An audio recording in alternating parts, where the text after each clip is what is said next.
बुआ जी, आपको बहुत बहुत नमस्कार और सभी सुनने वाली सखियों और श्रोताओं को संगीता श्रीवास्तव का नमस्कार। नमस्कार नमस्कार। और योग जो है वो जोड़ने वाली बात है और संगीता बिटिया ने पहले बुआ को जोड़ा और फिर सारे श्रोताओं को भी कार्यक्रम में जोड़ लिया। और 3 बजते ही हमारे श्रोता तो वैसे भी हमारे साथ ही जो है वो हमारे साथ आ जाते हैं। तो बहुत बहुत स्वागत है आप सभी का, ढेर सारा प्यार स्नेह आशीर्वाद के साथ यथा योग्य अभिवादन। और अब जब यथा योग्य की बात आती है तो समय हो गया है कि हम लोग विषय जैसे बताते हैं तो बता देते हैं कि आज अंतर्राष्ट्रीय योग दिवस है।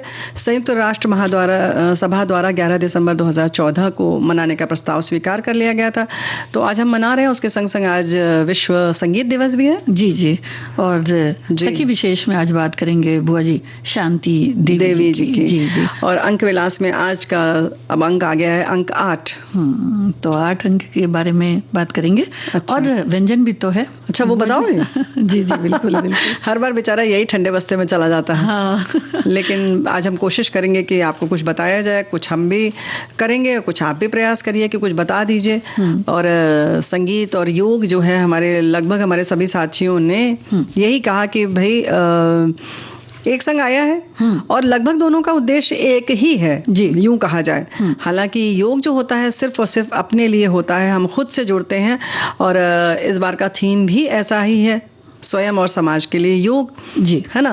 तो इसका जो स्वयं और समाज के लिए योग का मतलब कि पहले हम स्वयं से जुड़ते हैं, फिर हमारी चेतना का विस्तार होता है और जाहिर है कि एक आनंद का वातावरण जब आता है तो एक स्वस्थ समाज जो है वो अपने आप बन जाता है, उसका निर्माण होता है। हाँ। तो हमारे साथियों ने बहुत सारी बातें लिखी, तन और मन भी स्वस्थ हो जाता है एक साथ ही। हाँ, सही। तो योग और प्राणायाम करते हुए बहुत समय हो गया, सालों हो गए। योग तन मन मस्तिष्क को स्वस्थ रखता है, चेहरे की चमक को, किसी भी व्यक्ति के जो उम्र दराज होने का अंदाजा नहीं लगा सकते। योग से जोड़ों का दर्द नहीं होता, सभी अंग सक्रिय रहते हैं, बस नियमित होना चाहिए। और संगीत के साथ में अगर योग हो तो फिर बात क्या बात है। बिल्कुल बात बिल्कुल सही। और वैसे भी योग की जब बात करते हैं तो याद आता है कि किस तरीके से बार बार उस समय चर्चा थी कि पहली बार इतने ज्यादा देशों ने एक साथ इस पर सहमति दी थी। 177 देशों ने सहमति दी थी 2014 की जब हम बात कर रहे हैं। जी। और जब प्रस्ताव रखा गया तो इतना किसी भी विषय के संग नहीं हुआ था। तो जाहिर है ये शरीर तन मन धन सब तरीके से जुड़ा हुआ है। हाँ, और ये विषय जी। और जो अभी मैंने जो मैसेज पढ़ा उनका भी बहुत बहुत धन्यवाद कर देते हैं। जी, वो हमारे एक श्रोता ने भेजा था। तो थीम भी हमारे एक श्रोता ने लिखकर भेजी और इसके संग ये कह रहे हैं कि 10वें अंतर्राष्ट्रीय योग दिवस के उपलक्ष्य में भारत सरकार इस शक्तिशाली अभ्यास के प्रति आपकी प्रतिबद्धता को सुदृढ़ करने के लिए एक विशेष अवसर प्रदान कर रही है। बात तो बिल्कुल सही है कि बहुत सारे लोग लिख रहे हैं कि हम रेगुलर करते हैं, कुछ लोग लिख रहे हैं कि भाई नहीं हो पाता है, लेकिन इसको करते रहें। और हम जब करते हैं तो जाहिर है संगीता बेटिया एक बात और है कि बच्चों के मन में एक बात आती है कि वो भी करने लगते हैं जब उनका यूं कहें कि उन्हें थोड़ा सा समय मिलता है या थोड़ा सा परिपक्वता आती है दिमाग में, तो वो भी करने लगते हैं। जी जी हाँ। और हमारे साथी लिख रहे हैं कि 21 जून एक अनोखा दिन है जो योग और संगीत के उत्सव का प्रतीक है। इन दो घटनाओं ने सदियों से शारीरिक और मानसिक स्वास्थ्य में क्रांतिकारी बदलाव किया है। संगीत और योग अलग अलग जादू कर सकते हैं और चमत्कार एक साथ। संगीत मूड को नियंत्रित करने के लिए, जबकि योग अपने प्रसिद्ध स्वास्थ्य लाभों के अलावा अपने दिमाग को शांत करने के लिए है। दोनों आपके मन से नकारात्मकता को बाहर निकालकर सकारात्मक ऊर्जा से भर देते हैं। ध्यान के एक भाग के रूप में भावपूर्ण संगीत और मंत्र का जाप दोनों ही मानसिक स्वास्थ्य के लिए ध्यान और औषधि का साधन हो सकते हैं। चाहे योग हो या संगीत, ये सब एक उपयुक्त ध्वनि आवृत्ति के बारे में है जो शारीरिक और मानसिक बीमारियों को ठीक कर सकता है। और बुआ जी, इसी वजह से होता यह है कि जब संगीत बजता है तो मन नहीं होता कि बिल्कुल उधर की ही तरफ चलता जाता है, बिल्कुल बांध लेता है। बिल्कुल जी, बांध लेता है। तो संगीत कुछ ऐसा ही है जिससे तन और मन दोनों ही स्वस्थ रहते हैं जी। और बुआ जी, जैसा कि हमारे श्रोताओं ने लिखा भी है कि 11 दिसंबर 2014 को संयुक्त राष्ट्र के 177 देशों द्वारा 21 जून को अंतर्राष्ट्रीय योग दिवस को मनाने के प्रस्ताव को मंजूरी दी गई और भारत के इस प्रस्ताव को 90 दिन के अंदर पूर्ण बहुमत से पारित किया गया, जो किसी प्रस्तावित दिवस को संयुक्त राष्ट्र संघ में पारित करने के लिए सबसे कम समय है। तो ये बहुत एक अलग सी बात है। और उसके बाद वैसे भी अगर देखा जाए तो 21 जून का दिन जो है उत्तरी गोलार्ध में वर्ष का सबसे लंबा दिन होता है और योग भी मनुष्य को दीर्घायु बनाता है। तो और जगह जगह जो है हाँ ये कह सकते हैं ना कि अब दिन जो है वो आज सबसे बड़ा है, फिर धीरे धीरे छोटा होने लगेगा, क्योंकि सर्दियां आनी शुरू हो जाएंगी तो बहुत धीरे धीरे करके छोटा होना शुरू हो जाएगा। तो एक ये भी भौगोलिक स्थिति भी कह सकते हैं, और ये जो ग्रह नक्षत्र जो चल रहे हैं उनकी सबकी चाल और गति उसी हिसाब से सब कुछ निर्धारित होती है। लेकिन हम अपने शरीर की जब बात करते हैं तो उसकी जो गति है जो भी निर्धारित करना है ना, जो नाड़ी है, हार्मोन्स हैं। हमारे साथियों ने कल परसों हम लोग लगातार योग पर बात कर रहे हैं कि हमने बात की थी कि बहनों के लिए कि किस तरीके से स्त्रियों के लिए योग बहुत ज़रूरी है। तो उसमें भी यही था कि हम लोग का जो हार्मोनल चेंजेस बहुत ज़्यादा होते हैं, जी। और हार्मोन्स जो होते हैं वो अंतःस्रावी जो ग्रंथियों के माध्यम से होते हैं, उनको नियंत्रित करना बड़ा मुश्किल है। बिल्कुल छुपे हुए हैं ना ये तो। हाँ, तो योग के माध्यम से ये काफी कह सकते हैं कि कुछ हद तक काफी बल्कि संतुलित हो जाते हैं। और एक चीज और भी है बुआ जी, जैसे तनाव आज के समय में बहुत ज्यादा रहता है, तो अगर योग किया जाए तो उससे तनाव से भी काफी मुक्ति मिलती है, क्योंकि कहीं ना कहीं हम ध्यान को अपने केंद्रित करते हैं और थोड़ा सा ये भी सोचते हैं कि भाई अगर हम योग करने आए हैं तो फिर कुछ अच्छा ही होगा, कुछ दिखने में भी अच्छा होगा। ये भी एक खुशी वाली बात होती है। बिल्कुल, तो यही तो हम भी कह रहे हैं कि जब हम शांत होते हैं तो एक वातावरण अलग होता है, हम अपने आप में रहते हैं, आनंद में रहते हैं। और इसके लिए जाहिर है कि जब हम आनंद में रहेंगे तो एक एक करके हर व्यक्ति एक इकाई जब आनंद में रहेगी, हर एक इकाई, तो इस जाहिर है कि जो हमारा पूरा वातावरण है वो ऐसे ही खुशनुमा बन जाएगा, है ना, प्रभावित हो जाता है। बिल्कुल। तो हमें लग रहा है तुम गीत सुनवा ही दोगी अब। जी बिल्कुल, है ना, सुंदर वातावरण के नाम पर। हाँ।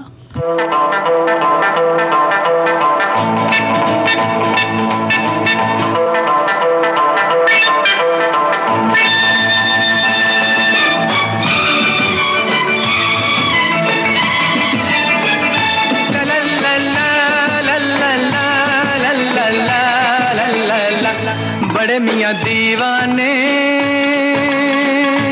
ऐसे न बनो, हसीना क्या चाहे हमसे सुनो। ओ बड़े मियाँ दीवाने ऐसे न बनो, हसीना क्या चाहे यही तो मालूम नहीं है हमसे सुनो।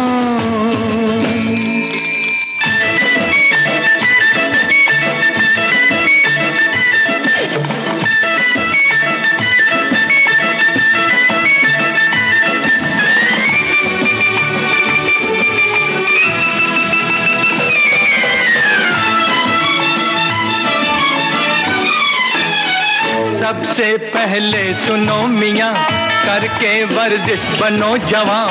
सबसे पहले सुनो मियाँ, करके वर्जिश बनो जवान। चेहरा पालिश किया करो, थोड़ी मालिश किया करो। स्टाइल से उठे कदम, सीना ज्यादा तो पेट कम।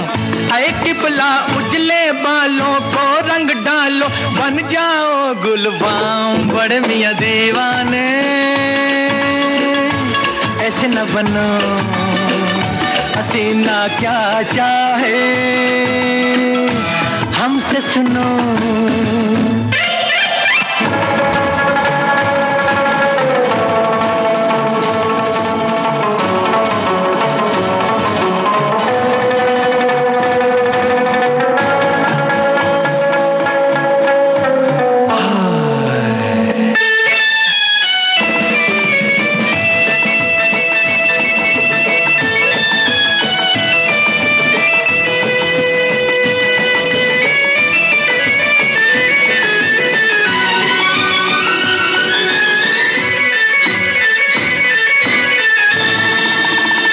सीखो करतब नए नए, फैशन के ढब नए नए। सीखो करतब नए नए, फैशन के ढब नए नए। ढीला ढाला लिबास क्यों, रेशम पहनो कपास क्यों। फन ये जादूगरी का है, अरमा तुमको परी का है। तो किबला मारो मंतर, टेढ़ी बनकर निकलो वक्त शाम। बड़े मियाँ दीवाने ऐसे न बनो, हसीना क्या चाहे हमसे सुनो।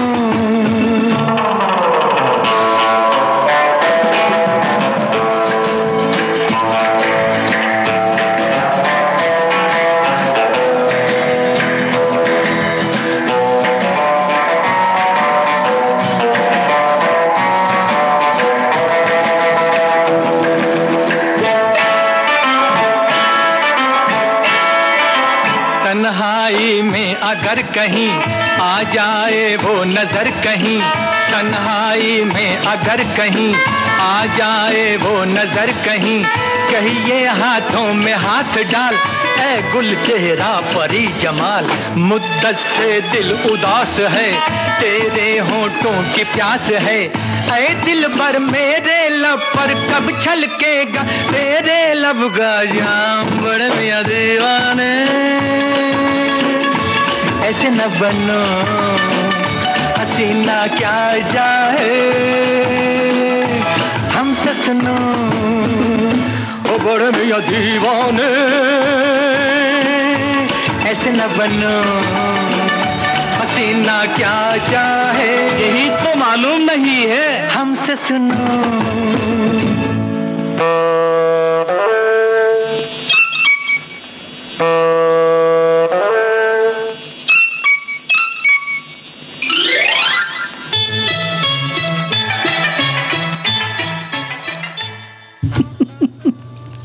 देखो बहुत सारे लोग योग करते हैं, हमारे साथी लिखते हैं कि योग तो कभी नहीं किया, मगर जब से समझ आई है हाँ। तब से आज तक संगीत से जुड़े हैं, और संगीत बिना जीवन की कल्पना करना मुश्किल है।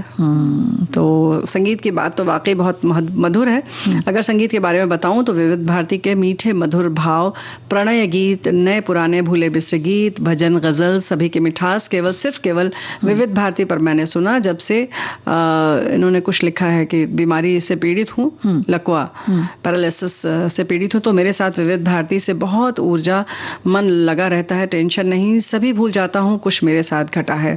तो वाकई बहुत अच्छी बात है कि अपने आप को कहीं हम इस तरह से लगा लेते हैं ना संगीता बिटिया, तो जो तकलीफें हैं वो थोड़ी सी किनारे हो जाती हैं। खत्म तो नहीं हो सकती लेकिन हाँ हो जाती हैं। जी जी, और समय भी थोड़ा कट जाता है। जी हाँ, बिल्कुल सही बात है। संगीत में वो तासीर तो है ही, और संगीत सुनते रहना चाहिए। और एक और हमारे श्रोता ने लिखा है कि 21 जून को अनोखा दिन है, योग और संगीत के उत्सव का प्रतीक है। दो घटनाओं से सदियों से शारीरिक और मानसिक स्वास्थ्य में क्रांतिकारी बदलाव किया है। इन दोनों ही चीजों के बारे में इन्होंने लिखा है। और संगीत और योग अलग अलग जादू कर सकते हैं। ये चमत्कार एक साथ, संगीत मूड को नियंत्रित करने के लिए, जबकि योग अपने प्रसिद्ध स्वास्थ्य लाभों के अलावा आपके दिमाग को शांत करने के लिए है। दोनों आपके मन से नकारात्मकता को बाहर निकालकर सकारात्मक ऊर्जा से भर देते हैं। ध्यान के एक भाग के रूप में भावपूर्ण संगीत और मंत्र का जाप दोनों ही मानसिक स्वास्थ्य के लिए ध्यान और औषधि का साधन हो सकते हैं। चाहे हो योग हो या संगीत, ये सब एक उपयुक्त ध्वनि आवृत्ति के बारे में है जो शारीरिक और मानसिक बीमारियों को ठीक कर सकता है। बुआ जी एक इनका धन्यवाद करते हैं और एक अंतराल ले लेते हैं। जी।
जाने दो यार, हाँ है ना, अंतराल का समय हो गया, पूरा हो गया और हम फिर से हाजिर हो गए हैं बहुत सारे आपके संदेशों के साथ। योग की बात भी चल रही है, संगीत की भी बात चल रही है। हमारे साथी लिखते हैं कि संतों ने भी क्या खूब कहा है, योग भगाए रोग, क्योंकि योग एक ऐसी औषधि है जो हर मर्ज को ठीक कर सकती है, वो भी मुफ्त में। इसमें सबसे खास बात यह है कि ये किसी दवा दुकान में नहीं मिलती, बल्कि हमारे शरीर के अंदर ही मिलती है, जिसमें प्रकार श्वास हमारे शरीर को चलता है। ठीक उसी तरह योग की कला हमारे रक्त कोशिकाओं को हमारे रग रग में समाहित करने में महत्वपूर्ण भूमिका निभाती है। श्वास को स्वच्छ रखकर हमारी धमनियों में पहुंचाती है। शरीर की हिफाजत अनुलोम विलोम प्राणायाम करके धन से अधिक करनी चाहिए, क्योंकि तबीयत बिगड़ने के बाद बैंक में जमा पूंजी भी आपके शरीर को नहीं बचा सकती, क्योंकि ये एक ऐसी जगह है जहां पर आप अपने परिवार के साथ अंत तक रहते हैं। अपने शरीर को स्वस्थ रखने के लिए नियमित रूप से योग कीजिए, क्योंकि इसे नियमित करने से आपके शरीर की इम्यूनिटी सिस्टम को तेज गति से बढ़ाती है। हमेशा आप अपने सेहत से प्रेम कीजिए, वरना आप किसी से भी प्रेम करने लायक नहीं रह जाएंगे। मेरा सभी विविध भारती रेडियो सुनने वाले मित्रों को विश्व योग दिवस की बधाई। तो योग बहुत फायदेमंद है, और कहते हैं, कुछ लोग ये कहते हैं कि भाई समय नहीं है, लेकिन योग ऐसी चीज है कि जिसके लिए आपको थोड़ा भी समय है तो वो निकालना बहुत ही अच्छा सेहत। लेकिन मन नहीं करता है करने का ना कई बार तो ऐसा संगीत सुन लीजिए ना, उसके संग संग एक संगीत लगा लीजिए, हाँ, तो मन भी लगेगा, और इधर तन से जो है अपने व्यायाम करिए, यानी योग कीजिए जी। और एक और श्रोता ने लिखा है कि संगीत में गायन और वादन श्रेष्ठ शारीरिक योग है। गायन प्राणायाम का सहज रूप है। संगीत से आत्मा पुष्ट होता है और मन को सुकून मिलता है। विश्व में हर तरफ फैली हुई शक्ति संगीत ध्वनि से वशीभूत है। संगीत ही योग है, योग ही संगीत है। तो इन्होंने कुछ लिखा है कि नाद अधिनम जगत सर्वम, राग अधिनम देवम सर्वम। क्या बात कई चीजों को अगर ध्यान से देखेंगे बुआ जी, तो हर चीज में ही संगीत नजर आता है। बिल्कुल संगीत नजर आता है। जैसे तुम्हारे नाम में संगीत है, इसीलिए हमारे साथी लिख रहे हैं अच्छा कि संगीत दिवस। और संगीता श्रीवास्तव जी, क्या ये एक योग नहीं है?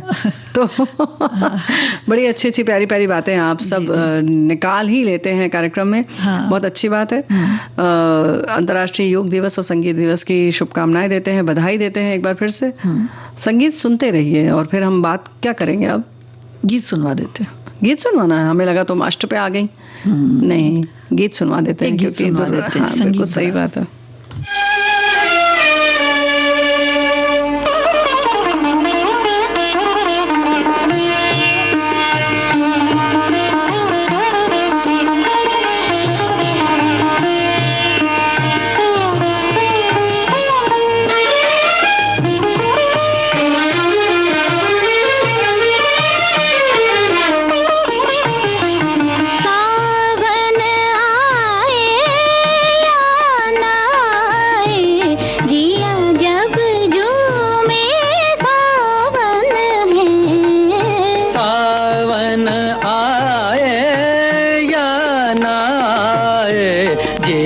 जब झूमे सावन है, सावन आए,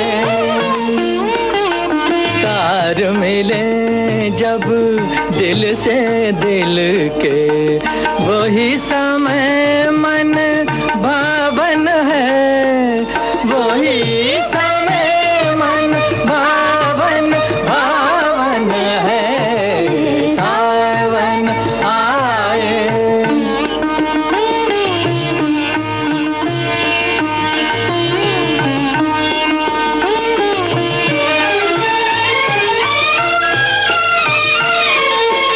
सारे मरे सारे मपा रे मपा नि पा मपा नि सा।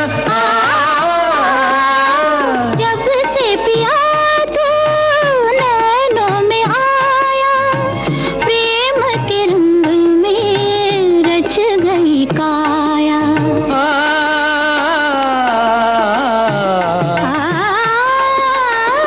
बागों में वन में नील गगन में, सब में है तेरे रूप की छाया।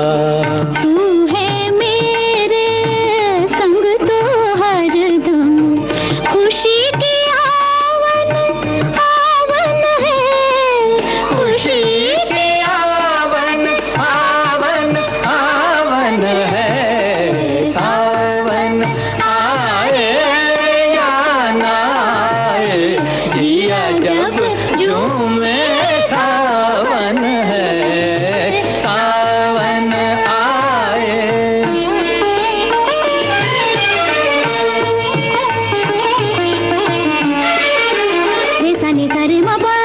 मपसनी अखियां मजीरे मन एक तारा इनमें बाजे नाम तिहारा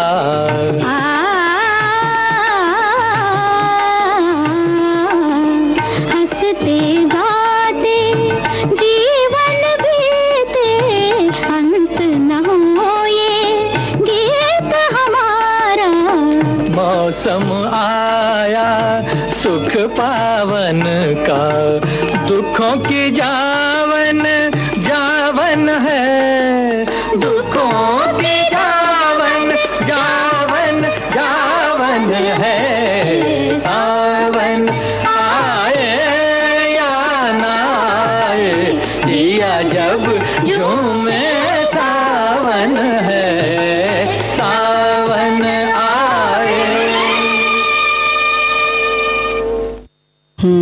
तो भाई दुखों की जावन जावन जावन सावन है। तो भाई दुख सुख की जब बात आती है ना, तो योग करने से क्या होता है कि आपको इन सब की अनुभूति नहीं होती, या उस स्तर पर नहीं होती जितनी कि एक सामान्य जन को होती है। यानी कि हम अपने के साथ में रहते हैं, खुद से जुड़े रहते हैं, किसी बाह्य चीज पर निर्भर नहीं रहते हैं, चाहे वो सुख की बात हो चाहे दुख की बात हो, और तभी हम किसी मकाम को हासिल कर पाते हैं। और ऐसी ही मकाम हासिल करने वाली शांति देवी जी की आज हम बात करने जा रहे हैं, है ना। गोदना पेंटिंग को वैश्विक स्तर तक पहुंचाने के लिए इन्हें जाना जाता है, और इन्हें इस बार पद्मश्री से भी सम्मानित किया गया है ना। हाँ, गोदना पेंटिंग को इनके प्रयास से अमेरिका, जापान और हांगकांग समेत कई अन्य देशों में ख्याति मिली है। इसके अलावा शांति देवी ने लगभग ऐसा आता है पढ़ने में कि 20,000 से ज्यादा महिलाओं को इस कला में प्रशिक्षित भी किया है, जो अब भी जारी है, यानी इनका प्रयास अभी भी जारी है।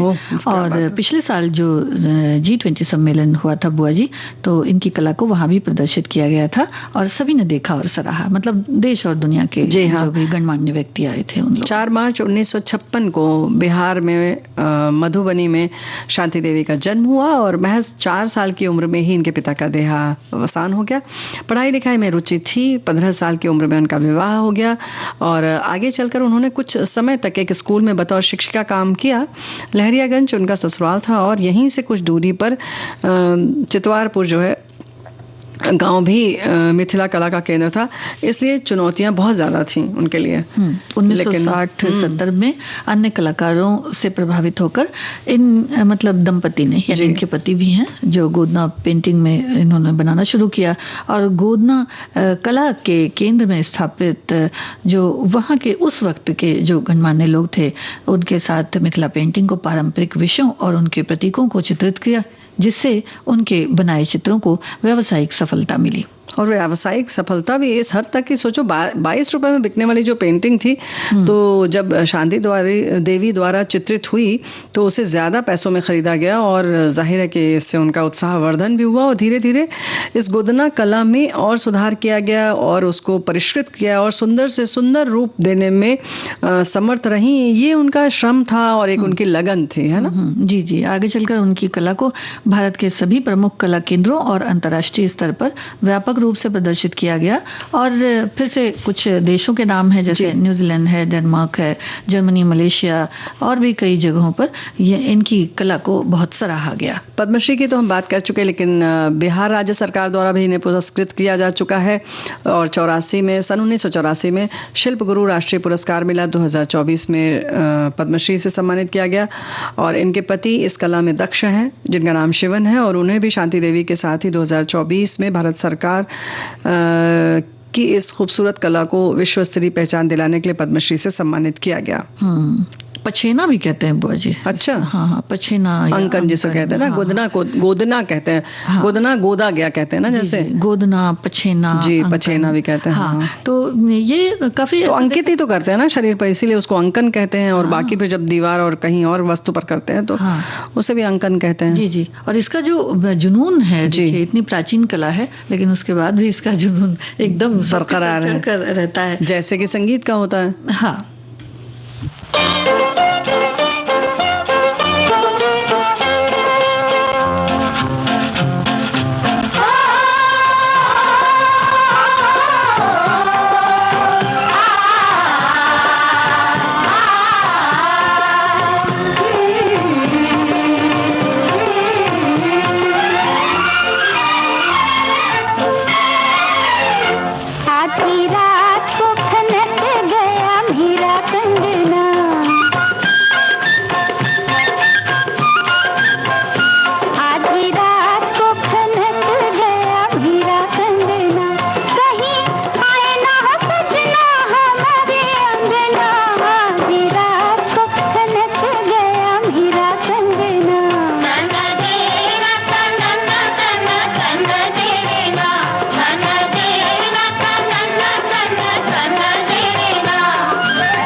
कंगना की बात है क्या पहचान गए। सुन के छनक हम तेरे कंगना की बात है क्या पहचान गए। कौन पुकारे कैसे है इशारे जानने वाले तो जान गए। तेरे सामने खड़े हैं गोरी तेरे सजना, चाहे कुछ भी हो छूटे तुम्हारा कंगना। आधी रात को खनक गया मेरा कंगना, आधी रात को खनक गया मेरा कंगना।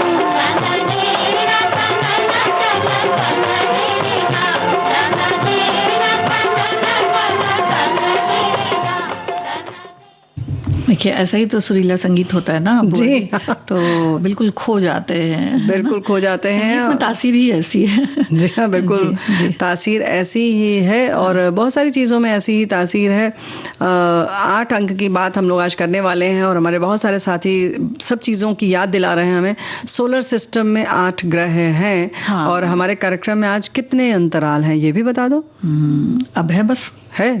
चलो फिर ठीक है, क्योंकि भाई देखो हमने अभी लिया एक अंतराल, अब ये दूसरा लेने की बारी आ गई, तो मिलते हैं अंतराल के बाद।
तुमने श्रोताओं से ऐसा क्या कह दिया संगीता बिटिया?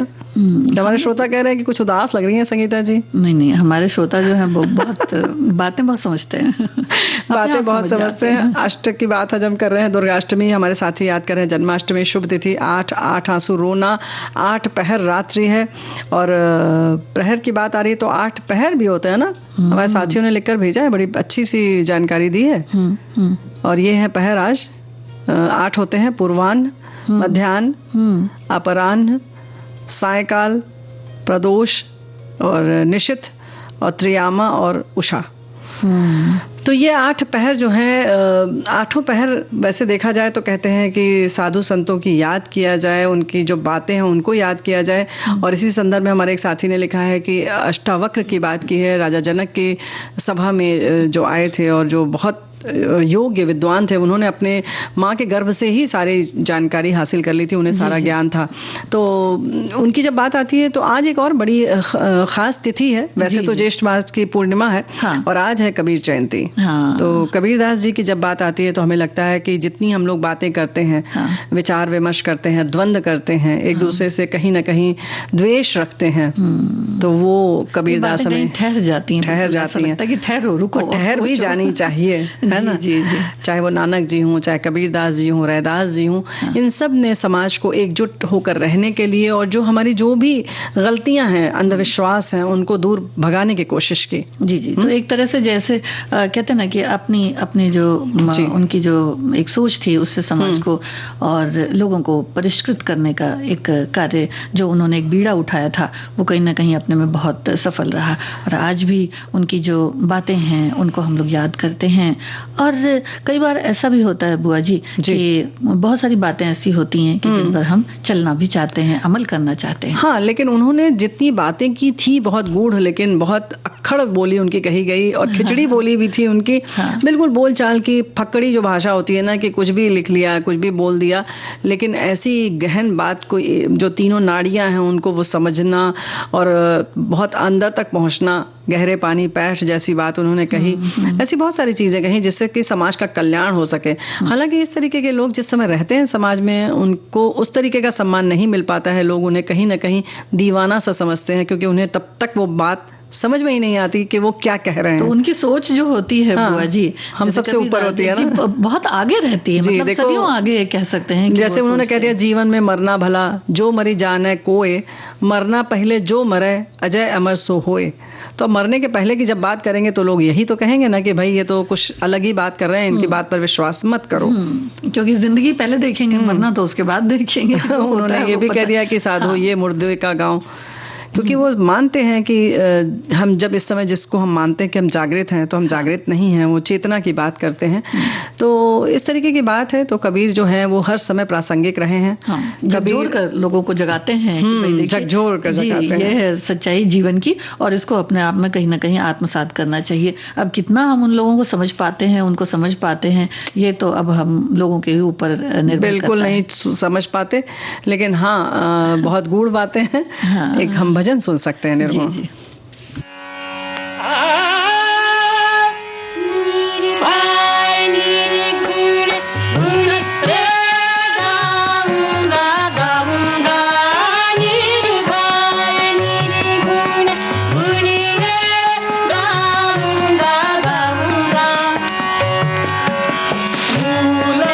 कमल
तो भाई देखो, 8 की हम बात कर रहे हैं, तो कबीर जी ने भी 8 कमल दल चरखा डोले द्वारा ये ब्रह्म कमल का रहस्योद्घाटन किया था। योग क्रिया में अष्टांग योग का ही विधान है और यम नियम आसन प्राणायाम प्रत्याहार ध्यान धारणा समाधि है और इस क्रम में ही योग का उत्तरोत्तर विकास संभव होता है। 8 पंखुड़ी का अरविंद नारद के द्वारा कंस के राज्य सभागार में प्रस्तुत किया गया था। अष्टकमल तो सभी जानते हैं और कबीर दास जी ने भी इसका वर्णन किया है। तो ऐसी बहुत सारी चीजें हैं और बहुत सारे लोगों ने अष्टकोण की बात की है। हमारे साथियों ने बहुत कुछ लिखकर भेजा है ना संगीता बिटिया? बिल्कुल, इतनी आसानी से इतनी गूढ़ बातों को कह देते थे। हाँ, और हमारे एक श्रोता ने लिखा है कि अंक 8 को व्यक्ति के भौतिकवादी और आध्यात्मिक पहलू के बीच संतुलन कारक भी माना जाता है। इस अंक का मुख्य लक्ष्य सफलता प्राप्त करना और जीवन के हर स्तर पर महत्वाकांक्षी होना होता है। जीवन की घटनाओं में शक्ति और अधिकार प्राप्त करना इस संख्या का मुख्य कार्य है। लेकिन आप दानवीर भी हैं, ऐसा लिखते हैं। 8 रेखाओं से बनी आकृति को अष्टभुज यानी ऑक्टागन कहते हैं। अष्टकोण बनाया जाता है, बिल्कुल सही बात है। और हमारे साथियों ने जो बातें की हैं, संस्कृत में 8 कारक होते हैं, ये तो बताया ही है जी। 8 रेखाएं से बनी आकृति को अष्टभुज कहते हैं और संस्कृत में 8 कारक होते हैं। कर्ता ने कर्म को करण से संप्रदान के लिए, अपादान से संबंध का के की, अधिकरण में पर संबोधन है अरे। ये बड़ी अच्छी बात आपने याद दिलाई, वाकई है ना? जी जी। और 8 अंक में अष्टांग योग भी शामिल है, जिसमें यम नियम आसन प्राणायाम प्रत्याहार और इंद्रियों का नियंत्रण यानी कि प्रत्याहार और धारणा यानी कि एकाग्रता और ध्यान समाधि, इन सब की बात होती है। अंक 8 सिखाता है कि हमें पाठ लगे रहो जब तक पूरे न हो काम के घंटे 8, करते रहो काम जब तक न बजे 8, तभी तो जीवन में होगा ठाठ माठ। 8वां याम की भी बात याद आती है। कृष्ण की मधुर मुरली के सुंदर स्वरों से सम्मोहित कोई गोपी जब कृष्ण को बावरी होकर ढूंढती है तो कहती है, नील सिंधु में नील गगन में, नील सिंधु में नील गगन में ढूंढूं 8वां याम, न जाने कहाँ बंसी बजाए घनश्याम। तो 8वां याम यानी 8 पहर के लिए भी 8वां याम भी कहा गया है और ये प्रसंग आता है। और दुर्गा अष्टमी जन्माष्टमी शुभ तिथि तो हम सब जानते ही हैं। 8 आंसू रोना, 8 पहर होता है ना? 8 पहर होता है और अष्टलक्ष्मी धन लक्ष्मी और इस तरह से जो अलग अलग हैं। हाँ, इनके 8 नाम हमारे साथियों ने लिखकर भेजी है। माँ दुर्गा के 8 भुजाएं हैं जिन्हें अष्टभुजा कहा जाता है। लक्ष्मी के 8 स्वरूप हैं, धन लक्ष्मी, धान्य लक्ष्मी, गज लक्ष्मी, संतान लक्ष्मी, वीर लक्ष्मी, विजया लक्ष्मी, विद्या लक्ष्मी, ऐश्वर्य लक्ष्मी। और एक और मैसेज है बुआ जी। 8 के ठाठ, अष्टांग नमस्कार हो या अष्टावक्र विद्वान, माता के 8 दिन या 8 बनाते हुए कम जगह में घूमना, केश विन्यास में बालों को 8 का शेप देना, 8 कर्म होते हैं। ये अंक बहुत मायने रखता है। हमारी प्राचीन परंपरा में 8 प्रकार की पताकाओं का उल्लेख किया गया, यानी झंडे की अगर हम बात करें, जया, विजया, भीमा, चपला, वैजयंतिका, दीर्घा, विशाला और लोला। और अग्नि पुराण के अनुसार जो है अष्टावसु कहलाता है, देवताओं का एक गण है जिसमें अश, ध्रुव, सोम, सुर, अनिल, असल, प्रत्यूष और प्रभात आते हैं।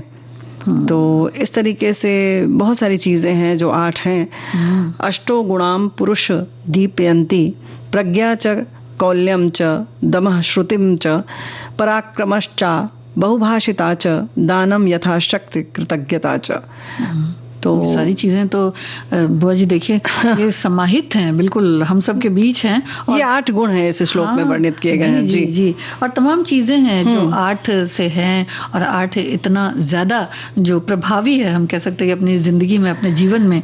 और या फिर बात करें कि जैसे अध्यात्म की बात है या किसी अनुष्ठान से जोड़ने की बात है या कुछ गणितीय कुछ हिसाब है तो उसमें भी बहुत महत्वपूर्ण है। हाँ जी, बहुत ऐसे ही बहुत सारे अष्टभुजी वो होते हैं ना, विग्रह जो बनते हैं उसमें भी 8 कोण अधिकतर पाए जाते हैं विग्रह में भी। और हिंदू दर्शन के देवताओं के द्वारा धारण किए गए जो अलग अलग अस्त्र शस्त्र हैं या वस्तुएं हैं जो, उसके लिए भी अष्टायुध कहे गए हैं। त्रिशूल, वज्र, परशु, बाण, खड्ग, पाश, अंकुश और पिनाक। तो जी जी जी। पिनाक जो है ये भी धनुष होता है। जी जी। और इस तरीके से ये 8 जो हैं ये धारण करते हैं देवता लोग। तो इस तरीके की बातें तो बहुत सारी हैं, लेकिन फिलहाल हम एक गीत सुन लेते हैं, तब आगे बढ़ते हैं। जी।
क्या हुआ? प्यारा सा गीत। एक तू ना मिला, हाँ सारी दुनिया में दी। हाँ, कुछ ना कुछ छूट ही जाता है, छूट जाता है। हाँ, लेकिन खाना ऐसी चीज है कि ये नहीं छूटती है। अक्सर जो लोग बहुत सारी चीजें भूल जाते हैं ना, तो उनसे यही हमारी अम्मा कहती थी, खाना तो नहीं भूले ना, बाकी चीज भूल गए। किसी को कुछ देना हुआ, कुछ करना हुआ तो आदमी भूल जाता है, लेकिन खाना नहीं भूलता है। हाँ। तो वैसे ही हम प्रयास यही करते हैं कि जब व्यंजन विधि का दिन हो तो हम व्यंजन बताएं जरूर आपको। तो आज हम क्या क्या बताने वाले हैं? मीठा पुलाव और निमकी बताएंगे। निमकी। तो बताओ, पहले नमकीन बता दो। ये तिकोनी जो होती है ना निमकी, हाँ, हाँ। वो तो 1 कप मैदा और तेल अंदाज से जो भी आप पसंद करते हैं। मैदा 1 टेबल स्पून अलग से निकाल लेना है उसको चिपकाने के लिए, और 1/4 छोटी चम्मच कलौंजी और 1/4 चाट मसाला, नमक। मैदे में 2 चम्मच घी डाल दें, थोड़ा सा मैदा अंदाज से, उसमें 2 चम्मच घी, नमक, मंगरेल यानी कलौंजी जो है, सबको मिलाकर सख्त आटा लगा लें और 20 मिनट के लिए सेट होने के लिए रख दें। फिर इसका एक साटा भी यानी कि जिससे चिपकाना है जी, वो बना लें और घी भी उसमें थोड़ा सा मिला दें। तो साटा कैसे बनाएंगे? साटा थोड़ा सा मैदा, उसमें थोड़ा पानी और घी मिला करके। घी की वैसे जरूरत नहीं है, केवल आटा और पानी घोल दो, मैदा और पानी तो वो चिपक जाता है। हाँ जी जी। तो तैयार कर लें और आटा को थोड़ा और मसल कर चिकना कर लें, यानी कि थोड़ी देर जब रखा है 20 मिनट, तो उसके बाद फिर एक पराठे के आकार में बेल लें लोई, और इस पर जो चिपकाने वाला मैदा है उसको साटे को फैला दें और फिर इस पर चाट मसाला छिड़क लें सब तरफ से, और फिर पसंद हो तो लाल मिर्च पाउडर या धनिया पाउडर, अमचूर पाउडर, जैसा आपको पसंद आता है वो चीज़ें उस फ्लेवर की डालकर उसको मिला दें, बुरक सकते हैं उसमें। और इसे मतलब चूंकि ये अंदर की तरफ रह जाएगा तो अंदर की तरफ से रोल करें और इसे छोटी छोटी गोलियों में काट कर लोई बना लें। एक एक कर बेलें और फिर त्रिकोण लपेट लें, थोड़ा सा चाकू या फोर्क से उसको गोद लें और तल लें। मीडियम आंच पर सेकें तो अंदर तक सिक जाएगी, यानी कुरकुरी हो जाएगी, और तेज आंच रहेगी तो वो जल्दी जल्दी से सिकेगी, फिर कुरकुरी नहीं होगी, खराब भी हो सकती, ज्यादा जल जाएगी। तो क्या करना होगा? मीडियम आंच, मीडियम आंच पर। जब आपको लेकिन मीडियम आंच में भी कभी कभी लग रहा है कि आपको ये ज्यादा ठंडा हो गया है सामान, जैसा मान लीजिए हो सकता है कभी क्या है कि आपकी कोनिया आपने ज्यादा डाल दिया तो जल्दी से ठंडी हो गई, तो फिर आपको बीच में तेज करना पड़ेगा, ये आपको देखना पड़ेगा उस समय। एकदम ऐसे कहना कि हम धीमे पर करें या तेज पर करें तो नहीं संभव होता है, इसको धीमा तेज करते रहना पड़ता है। हाँ, है ना, बहुत अच्छी सीख जाती है। हाँ, सीखेगी जब खड़ी रहोगी, अपना पसीना बहाओगी वहां खड़े होकर गैस के सामने या चूल्हे के सामने, तो सीखेगी। लेकिन भाई फिर भी बहुत सारी चीजों का ख्याल रखना पड़ता है। मीठा पुलाव बना लेते हैं, 1 कप चावल चाहिए, इसके लिए गुनगुने पानी में 1 घंटे तक भीगा दे और फिर 1/4 चम्मच ऑरेंज या रेड फूड कलर ले लें, कटे हुए काजू, बादाम, किशमिश, गरी के टुकड़े ले लें, जैसा भी आपको जो पसंद हो इसमें, और 6-7 छिली हुई छोटी इलायची के दाने इसके लिए चाहिए, आधा कप दूध चाहिए, 3-4 लौंग चाहिए, 20-25 धागे केसर के डालकर दूध में भिगो दीजिए, तो इससे अच्छी सी वो उसकी घुट जाती है उसमें। 1 कप घी चाहिए, 3/4 कप शक्कर चाहिए। 1 लीटर पानी में जो आपने खाने वाला रंग है वो डाल लिया है, डालने पहले उसको उबलने दीजिए। फिर चावल पकने के लिए इसमें डालना है, हल्का कम पका हुआ रखिए इसको, मतलब चावल को पकाना है लेकिन पूरा ना पके, थोड़ा सा कम रखें। फिर इसको छन्नी में चावल छान लीजिए, उसका पानी निकाल लें। अब गैस पर दूसरी कढ़ाई या पैन जो छिछला रहे उसे रख लीजिए और घी गरम कर लें उसमें। पहले फिर पतले कटे हुए नारियल जो होते हैं वो फिर उसके टुकड़े डाल दें, फिर काजू, कटे हुए बादाम, उनको हल्का हल्का भून लीजिए तो बहुत अच्छा रहेगा। थोड़े से निकाल लीजिए, अलग रख लीजिए। बाकी के ड्राई फ्रूट्स में 3-4 लौंग, इलायची के दाने डालकर थोड़ा ब्राउन होने पर उसमें चावल डाल दीजिए और चीनी डालकर मिलाने के बाद केसर वाला दूध चावल पर डाल दें धीरे धीरे और किशमिश भी डाल दें। अब ढककर 10 से 15 मिनट इसको पकने दीजिए। ड्राई फ्रूट डालकर फिर इसको सजा लीजिए। इसके संग एक बात और है कि ये बचे हुए चावल का भी बहुत अच्छा बनता है। अगर आप चावल बच गया है तो ऐसे ही घी में आप लौंग, इलायची जो भी आपको डालना है वो डाल लीजिए और मेवे वैसे ही तल के निकाल लीजिए। फिर आप चावल डालिए और वैसे ही शक्कर डाल लीजिए और घी डाल के पकाइए और उसके बाद गार्निश कर लीजिए। और अगर आपके पास खोया है, नहीं खोया है, अगर आपके पास बर्फी है 1-2 तो इसको अगर आपने मिला दिया तो समझिए कि बस स्वाद और बढ़ जाएगा। ये बिल्कुल मीठा पुलाव क्या, ये तो बिल्कुल मतलब मिठाई जैसा हो जाएगा। हाँ, अच्छा लगेगा, बहुत रिच हो जाता है। जी जी, तो बहुत स्वाद बढ़ जाता है। गीत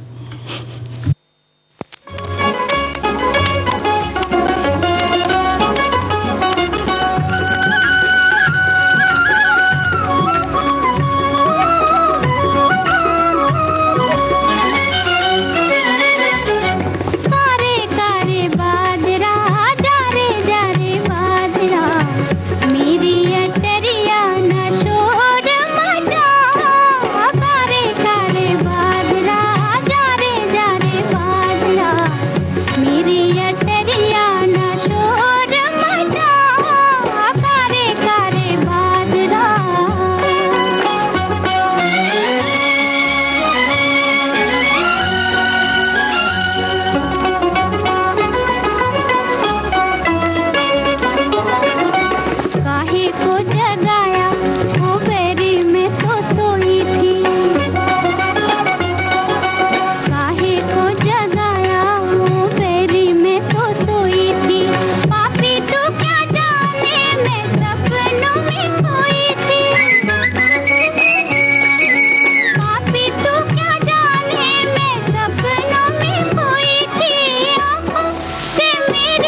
मजेदार मैसेज आ रहे हैं और बड़ा अच्छा लग रहा है, इसलिए कि देखो जैसे इन्होंने क्या लिखा है, तुम पढ़ो, हम तो नहीं पढ़ पा रहे हैं, हमको तो नहीं अच्छा लग रहा है। बुआ जी हाँ, इन्होंने लिखा है कि व्यंजन आप सखी सहेली कार्यक्रम में मिला बनाने के तरीके बता देती हैं। हाँ, रुकिए मैं पढ़ रही हूँ इनका मैसेज कि व्यंजन जब आप सखी सहेली कार्यक्रम में बनाने के तरीके बता देती हैं तो महिलाएं सुन तो लेती हैं, जब बनाने के लिए बोला जाता है तो कहती हैं गर्मी कितनी है, मैं उतनी देर चूल्हे के पास खड़ी नहीं रह सकती, मौसम थोड़ा बदलने दीजिए श्रीमान जी।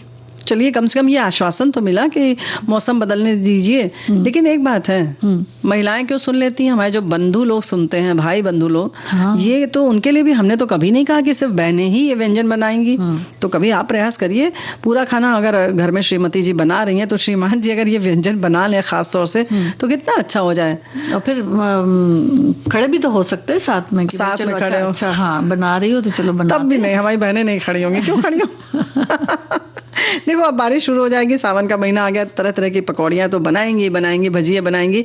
लेकिन फिलहाल जो तुमने बताया था नमकीन, जो नमकी जिसको कहते हैं, उसका पूरा आपने जैसे तैयार कर लिया आटा, तो उस मैदे में मतलब तो मैदे में आप पहले तो हम थोड़ा सा क्या करते हैं कि अगर आप समय है तो आधे घंटे पहले अगर आपने गूंथ लिया है तो उसमें जरूर डालें सूजी बारीक वाली, तो उससे थोड़ा कुरकुरापन आता है। अच्छा, उसके संग संग क्या है कि आप आलू अलग से तैयार कर लीजिए उसमें भरावन के लिए, और आलू को खूब अच्छे से भूनिए और आलू उबाल लीजिए पहले। उसके बाद उसमें आप जैसे भी आप चाहें तो नमक मतलब जीरा और ये सब चीजें डाल के, अदरक हरी मिर्ची डाल के मसाला अपने हिसाब से आप डाल लीजिए, हरा धनिया अच्छे से डाल लीजिए, लेकिन उसको लगभग पीस से लेना है, मतलब मैश कर लेना उसको। अच्छा जी, बिल्कुल।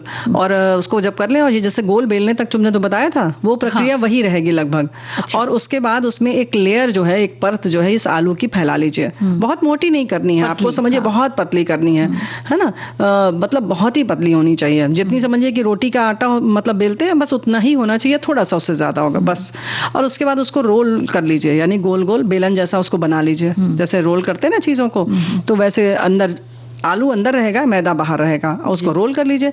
लेकिन उसके नीचे जो है, पहले मैदा जहां आपका है उसमें खूब अच्छे से आटा लगा लीजिए, मतलब मैदा बिछा लीजिए, परथन जिसको कहते हैं, और उसका रोल कर लीजिए और दोनों तरफ से टाइट दबा लीजिए, बंद कर लीजिए उसको, बल्कि उसको चपटा कर लीजिए थोड़ा सा, मतलब करीब 1.5 अंगुल हो जाएगा, उसको चपटा कर लीजिए। और फिर उसको कम से कम 1-1 सेंटीमीटर या 2 सेंटीमीटर जितनी आप काट लीजिए, और उसका फिर से दबा लीजिए और तल लीजिए उसको। देखिए इतना स्वादिष्ट ये नमकीन तैयार होगा कि पूछिए मत। और ये होगा आलू का रोल, और जल्दी भी बन जाता है, बहुत जल्दी बनता है और बहुत समय नहीं लगता, क्योंकि समोसा बनाने में क्या होता है, उसको बेलो, भरो, फिर रखो, साटा लगाओ, तो बहुत समय लगता है। और ये बहुत क्रिस्पी बनता है, उसमें बहुत ज्यादा आलू नहीं होता, तो बहुत स्वादिष्ट लगता है। लेकिन इस स्वादिष्ट की जो पिटारी है इसको समेट लेना पड़ेगा। जी, सभी को संगीता श्रीवास्तव और बुआ का नमस्कार।